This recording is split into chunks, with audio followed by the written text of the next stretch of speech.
that initially your thoughts are going to be irrational as you discover that the world isn't exactly the way it is that people have told you.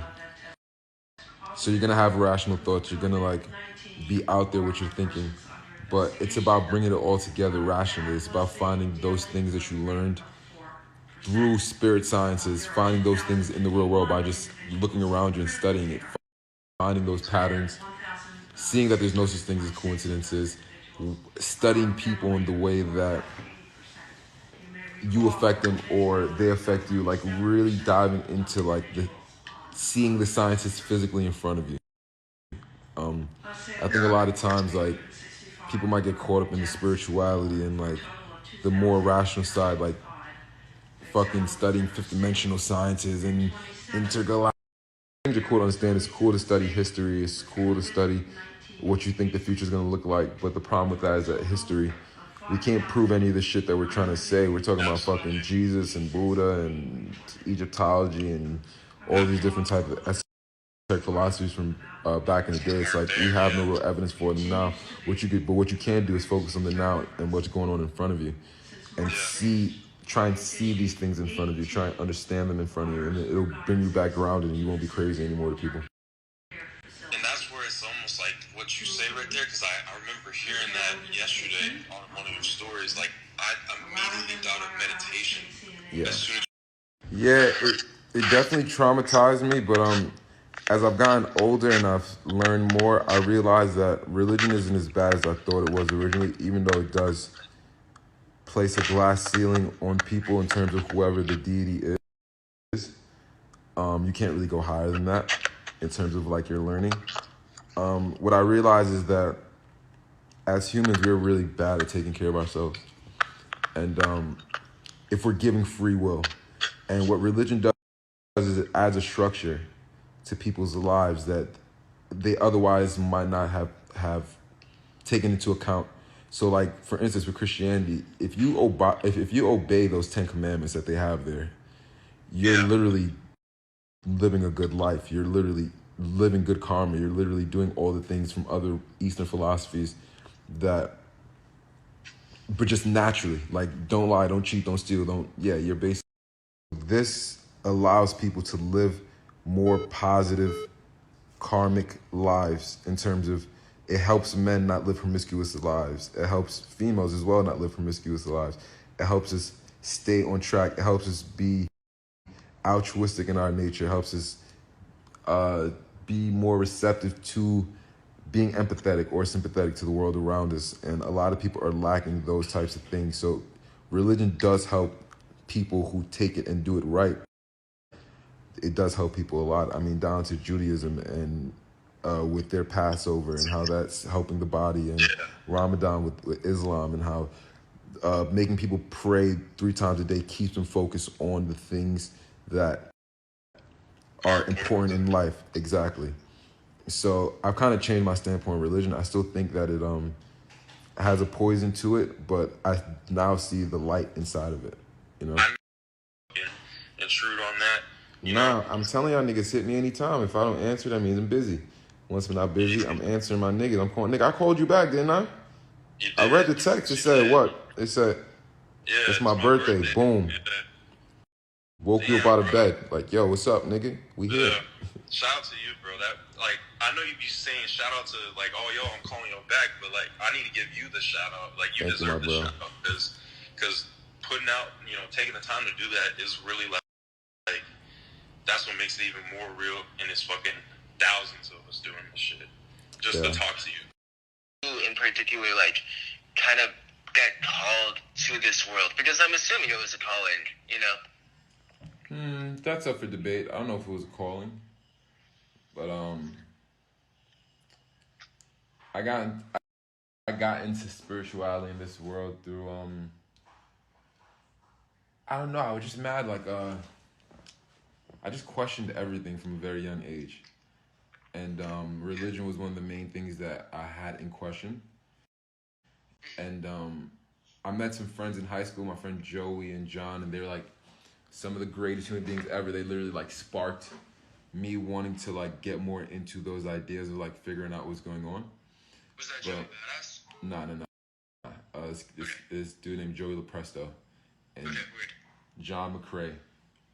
Two amazing motherfuckers, like my parents. But yeah, and then I met up with Juice again. Me and Juice became really close, and with me and him, we started to like really dive into like studying esoteric stuff and spirituality and lucid dreaming and conspiracies and psychedelics, and really starts to like expand our outlook on the universe. So I think meeting Juice was like one of the most important things that's ever happened in my entire life. Because in us meeting, we were able to create this network for each other where we literally brought so many people into the fold of the way that we think. And yeah, so I love Juice. But yeah, that's how it happened, was just me and Juice just went crazy in terms of like studying. We were studying every day. With me, Juice, Meech, we had developed a network amongst ourselves that allowed us to get to our highest level of thinking, because we didn't judge each other. It was just like you were able to say anything you wanted to say. You were able to think anything you wanted to think and just bring it to the table, and we'll discuss it. From dreams, I mean, we were on some sick shit. We were meeting up every day discussing all types of things like that people weren't doing at the time. And I think eventually, whether consciously or unconsciously, we wanted to create that same type of world for other people. Like, how can we take this network of, it's not we sat down and consciously thought this, but it's what we did. We literally took the network that we had amongst ourselves that was able to like take us down a path of learning and recreate that for other people. So you probably heard me say in interviews like, yo, I was just looking for people like that were just like me, or like that had the same type of thought that I had, because yeah, them too. Of course, my bro. But because like I came into rap not to like get all the fans on the planet. It was literally only to like find people exactly like me and tell them like, you're not weird. Like, there's other people like you. Because that's what it was like for me and Juice when we met each other. It was like, what? It's like, nigga, you? Like, you're like me. Wow, you fucking think this type of shit? Wow, I could be free. We could play the game of life. That's what we was playing. We really called the game of life. And so, like, in that bar, is that the key is you. Like, when I said that the key is standing right there, I meant, like, you're the actual key. So it's about going inside of yourself and finding the necessary things.